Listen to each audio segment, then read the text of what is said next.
So, when we left off in the last video, I was talking about how social interactions for an INTJ are very,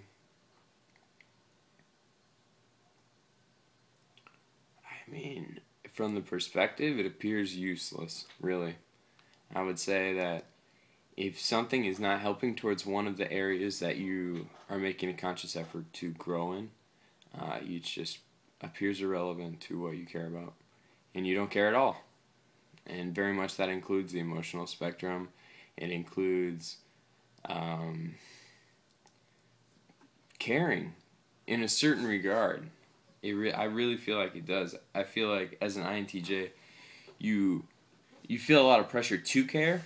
It feels like that is something that's very normal, that different forms of empathy and sympathy are necessary to exist. And most other people don't understand a lifestyle without them, and a lifestyle where if someone wants to make something into a big deal, it doesn't. I don't care. Like I'm just not gonna.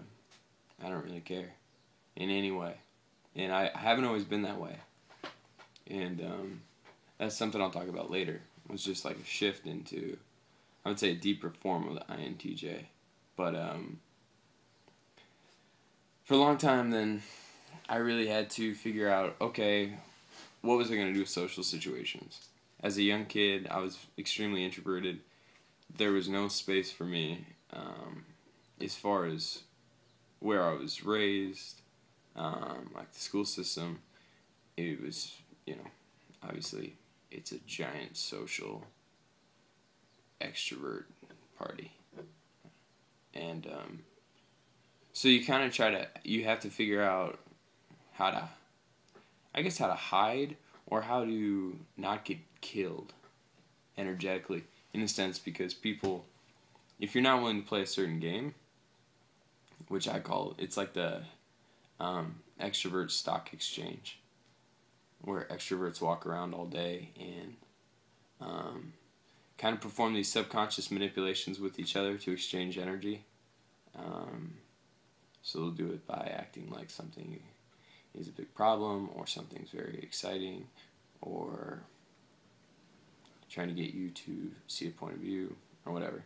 And so it's a whole thing, and it goes on everywhere, and that's what the whole modern American world is based around, that sensory input and blocking sensory input from the external. So I think that's one of the things that, like, as an INTJ, you struggle with from the beginning, trying to get like a point of view where you even feel like you can fit in any way at all. And I remember as I was growing up, like, I very much, when I was younger, got picked on, and I didn't really understand why there was a necessity for treating human beings in a negative way. Like, that very much to me was like a foreign thing. Like, what are you doing? Like, it would be the same as, like, if I walked up to a wall and I just started punching the wall for no reason. And obviously it's because people are interacting with each other in hopes of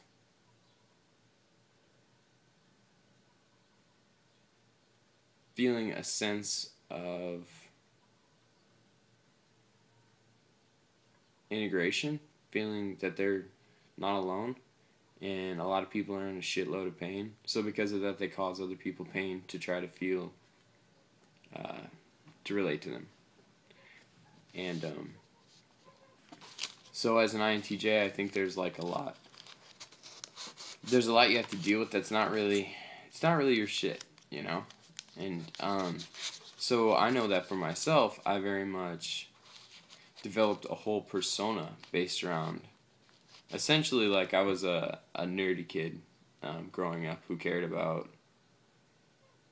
what I cared about, which it's not really even something I can list off as, like, hobbies. It's just an internal dialogue going on of systems.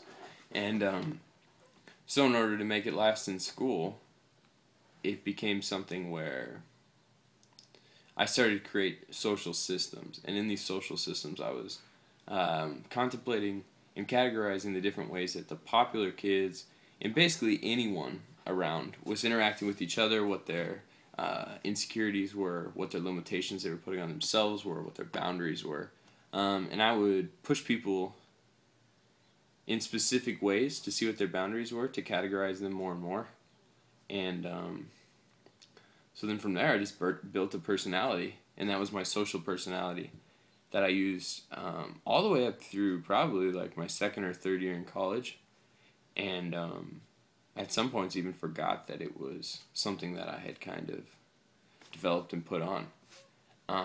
So this allowed me easily to climb the social ladder. It allowed me to get whatever I wanted from anyone.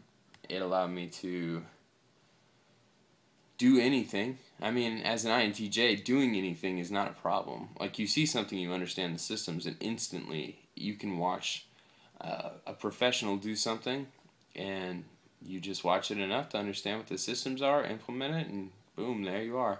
And because of that, I was always the best at most things that I did. Things that I wasn't good at, I just didn't do. Or things I didn't care about, I didn't do. So it became a really strange adventure in the sense that as you grow older, your life does become more focused on school.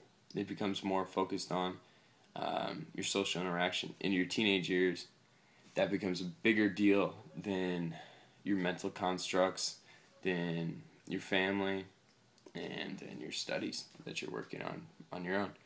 So I got lost in that for a while, and that was very much like a battle of integrity for me. And that was a huge turning point in my life where I saw that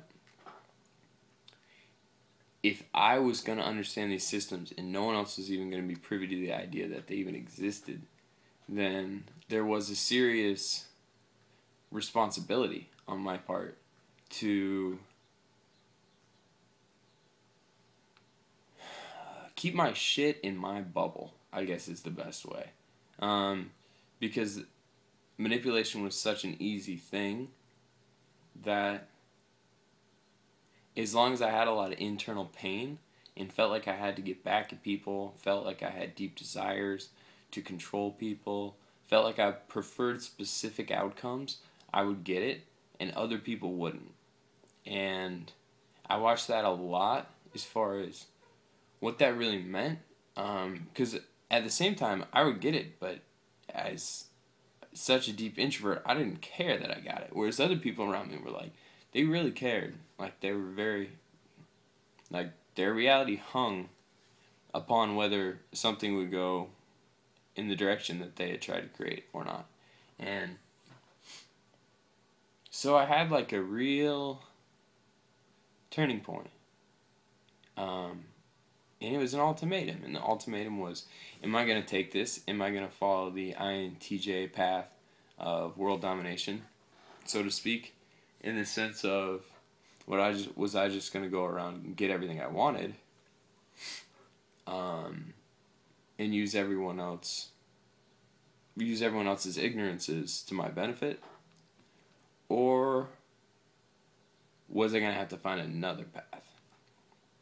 And that was a path I'd never seen, I'd never heard about, I'd never been exposed to in any way, shape, or form, and there was nobody in my reality that I could even bring the question to, because I knew that if anyone else was facing it and someone else had taken this path, I would be able to spot it instantly, because it would be a level of integrity that I'd never seen before. Because the level of integrity needed for that is one of complete control, to where no matter how riled you get, no matter what your physical reactions are, or even your mental reactions, you still maintain a level of control that allows everything around you to be neutral without input.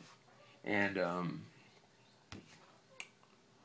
like this video is almost up. I'll talk about it in my next video.